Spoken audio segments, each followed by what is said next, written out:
Hi friends, my name is Angela, this is Paperbacks Galore, and today we're going to be having a goofy fun time because I am going to be recommending books based on my favorite Taylor Swift songs. I will say there are some of my all-time fave top tier Taylor Swift songs that I could not really find a book recommendation for, so there are a few that I have left out, but all of these songs are some of my god tier faves. And I'm wearing my mirror ball earrings that I bought for the Eras tour, so I'm ready to go. Let's get started. I do have an absolute number one favorite, which I will leave for last, but the rest of these are going to be in no particular order. Starting off with a song from Evermore that a lot of people have really strong feelings about, and that is No Body, No Crime. I love this song. I know some people don't really like it, but for me, it is almost like reading a book, just in terms of how I can visualize the story,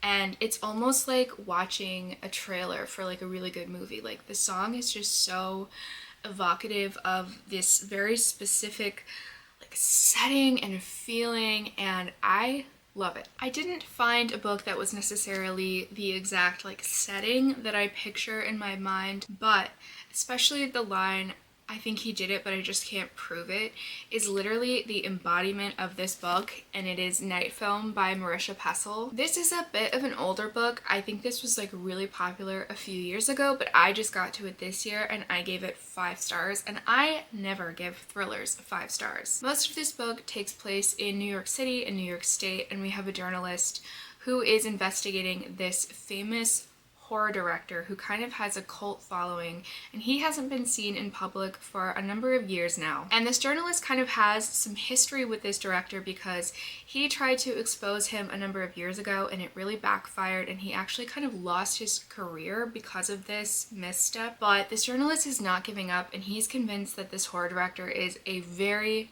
bad, evil man, and he wants to prove it. Obviously, a gut feeling isn't enough to write an article about someone in a reputable paper, so he is investigating, he is snooping, he is trying to prove that this man is a sick, evil man, and it is so good. Next up is a song from Reputation, and that is Don't Blame Me. One of the lyrics is, "Don't blame me, love made me crazy. If it doesn't, you ain't doing it right." And I think that that line is the embodiment of this book, which is If We Were Villains by M.L. Rio. I read this last year and I gave it 4.5 stars. This is a dark academia set at this artsy school, and our main characters are all acting students. Specifically, they're studying a lot of Shakespeare. So we actually get to see them rehearsing as they're running lines for these Shakespearean plays that they're in. They're competing for roles.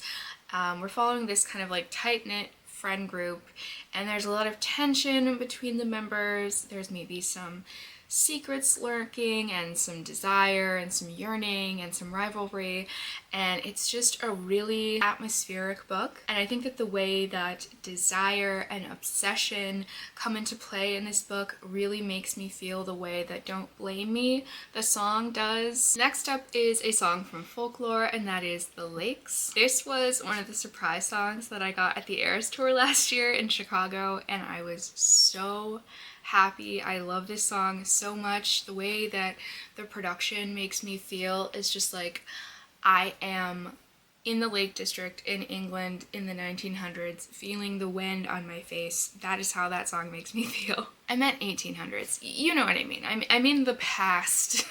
And I actually have 2 recommendations for this. First up is Act Your Age, Eve Brown by Talia Hibbert. This is one of my favorite romance books of all time. I've said that it is my favorite, but I've read some really good ones lately, so I need to reassess, but this is probably my favorite romance book of all time. And this actually does take place in the Lake District in England at a B&B or a little inn that our main character Jacob owns, and our main character Eve becomes a chef there. And Jacob and Eve don't really like each other at first, but obviously they have to work together, and obviously they eventually fall in love. It's a beautiful story with a beautiful setting, and it definitely goes with the song. And then my second recommendation doesn't take place in the Lake District, but it does take place in England in the 19th century, and it's just something about the nature and the romanticism and the poetry of the song really reminds me of this book, and that is The Binding by Bridget Collins. This is my favorite book of the year so far, so if you are subscribed to my channel, you will probably hear me yap about this book many times. This is a book that I highly recommend going into without knowing very much, but just know that there is a very compelling romance in this book. This book is about bookbinding, and there is some magical realism in it. It's also a historical book, so if any of those buzzwords intrigue you, I would highly recommend picking this up from your library and just not reading the synopsis. But there's a part in the middle of this book that feels exactly the way that the song The Lakes makes me feel, and it is incredible. I love this book so much. Next up is another song from Folklore, and that is August. This is a song that makes me feel so much. The production and the vocals and the lyrics are all so perfect. I'm obsessed with this song, and it was really hard to find a book recommendation that had like a similar storyline to the song and similar vibes, but I ended up on Giovanni's Room by James Baldwin. This is like a forbidden queer love story that takes place in the summer in Paris, and it does not have a particularly happy ending. It is not a romance book. It takes place in the 1950s, and our characters are, I believe, American and Italian. And something about the themes of kind of bittersweet lost love in the song, combined with the warm summery vibes of the song, made me think of this book. It is quite sad, but beautifully written, and I would highly recommend it. Next up is a song from Speak Now, Taylor's version of course, and it is Back to December. I've been obsessed with this song since I was a kid, and even though I've never really experienced anything similar to what Taylor is singing about in this song, I've always just sung it with such like passion, as if I know exactly what she's talking about. But for this book, I would recommend Here We Go Again by Alison Cochrane. This is a sapphic romance between two women who were very close friends when they were teenagers and have had a falling out. They both had a really strong connection with their high school English teacher, who was pretty much the only openly gay teacher at their school in this small conservative town, and unfortunately he is currently dying, and he really wants them to take him on a road trip to this cottage that he has across the United States, and so they reluctantly agree to take him only because they really don't want to be around each other for such an extended period of time. And so it's just a really heartfelt road trip story of these three people traveling across the United States. There are a lot of reflections on life and love and queerness and grief and reaching the end of your life, and it is just such a beautiful book. Back to December connection is really just about like having regrets for what happened in the past. It's a tenuous connection, but I feel like if you read the book, you'll understand the connection. Next we have a song from Fearless, Taylor's version, a highly underrated song, might I add. The song is so atmospheric. I love it so much. The lyrics don't necessarily have like the most complicated, complex story of all of her albums, but something about the production and her delivery of the song just makes it really top tier for me, and that is Come In With The Rain. And my recommendation for Come In With The Rain is Far From The Madding Crowd by Thomas Hardy. This is a classic, and it's also essentially a romance book. This is a rather pastoral novel. It takes place in the English countryside. There's a lot of like farming and verdant scenes in this book, and our main character Gabriel is a very good man, and he is in love with a woman named Bathsheba, and Bathsheba is not immediately into him, and so it's kind of a book about yearning and longing and patience, and it's very good. I'm obsessed with it. And in the song Come In With The Rain, it's Taylor Swift kind of resigning herself to the fact that she can't keep yearning after this person who she really likes, and she's just kind of saying like, I'll leave the window open for you to come in with the rain, but I can't keep pining after you and hoping that you're gonna love me. And that is really so strongly tied to this book, and also just something about rain and the production of this song really go with the visuals in this novel. So highly recommend Far from the Madding Crowd, and I'm also really obsessed with this cover. I just think it's so adorable. Next up we have another song from Folklore, and that is Cardigan. Especially like the Cardigan music video as well, kind of the vibes that Taylor Swift brought to that song with the visuals. I would recommend A River Enchanted to go with that song. Something about the whimsy and the magic and the nature of that song and the visuals from the music video are absolutely perfect to go with this book. This was my #1 book of last year. I'm really bad at pitching this book, so I'm actually going to read the back, okay? Stay with me.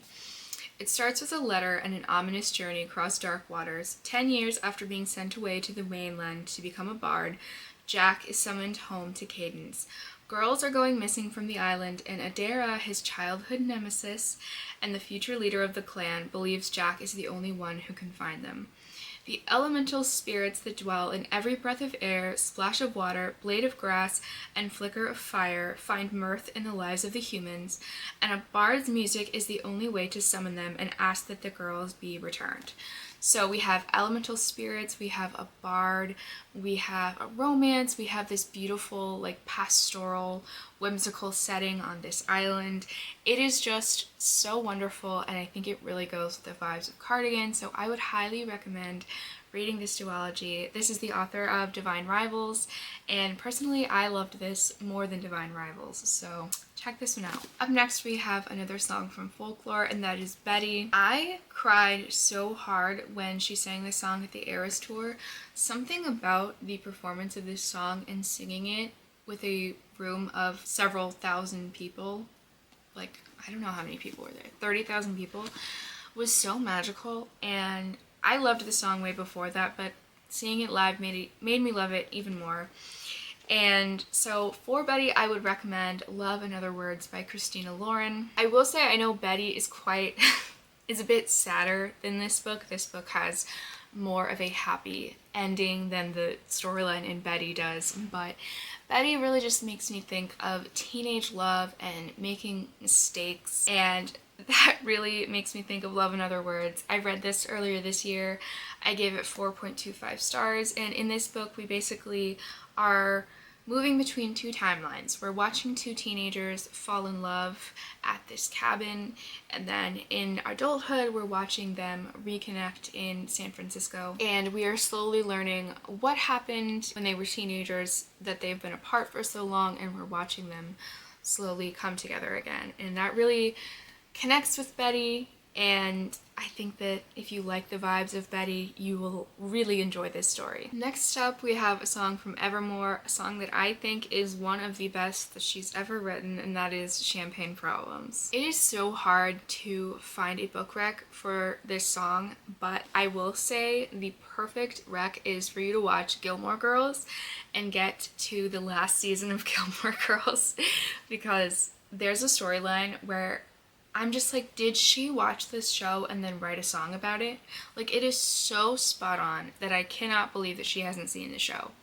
Anyway, the book I'm going to recommend is Happy Place by Emily Henry. This is a romance book, so it does have a bit of a happier ending than Champagne Problems. I think the connection between the book and the song for me is really just this idea of loving someone but not being able to be with them for whatever reason, and sometimes that reason is something to do with your mental health and your well-being. Also, the discussions of like the college friend group that is in Champagne Problems really reminds me of this book as well. And there's just something kind of nebulous about the connection that I can't really explain, but I immediately thought of this book when I thought about Champagne Problems, and if you haven't read this yet, highly recommend. It's a lot more melancholy than Emily Henry's other books, which is also another reason, because obviously Champagne Problems is very melancholy, but this does have a happy ending, so don't fret. And then my #1 favorite Taylor Swift song is from Evermore, and I tried really hard to think of a book rec for this that would be absolutely perfect, and I don't think I found one that's absolutely perfect.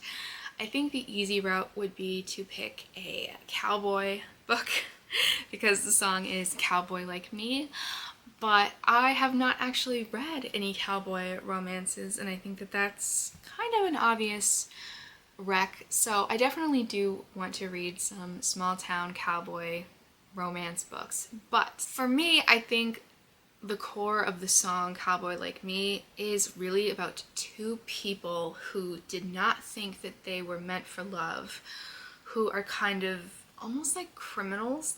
They're almost like fundamentally opposed to love and settling down and kind of this wholesome experience. You know, in a song it's kind of like she's kind of hustling men for their money. She's kind of like finding sugar daddies and kind of manipulating them and kind of using her feminine wiles to get their money, and he's kind of doing the same with older women.